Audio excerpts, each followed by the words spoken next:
at her and her friend, bullet holes. Now in Toledo, they're also racing somewhere. This is Detective Grau and Detective Ellerbrock there. I didn't see anything else.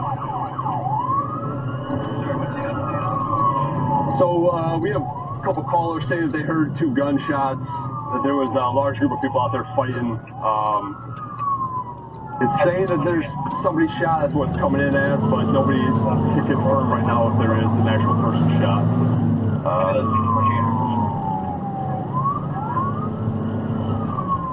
So once we get a crew on scene, they'll be able to determine if it's a good shooting or not.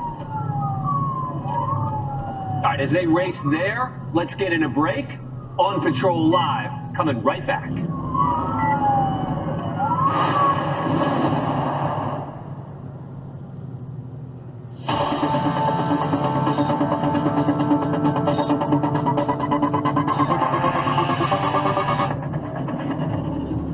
Before we go back to Toledo, Ohio, to where they are continuing to race to that possible fight with shots fired, this is Sergeant Richie Marr in Daytona Beach, and he is responding to that other report of a shooting.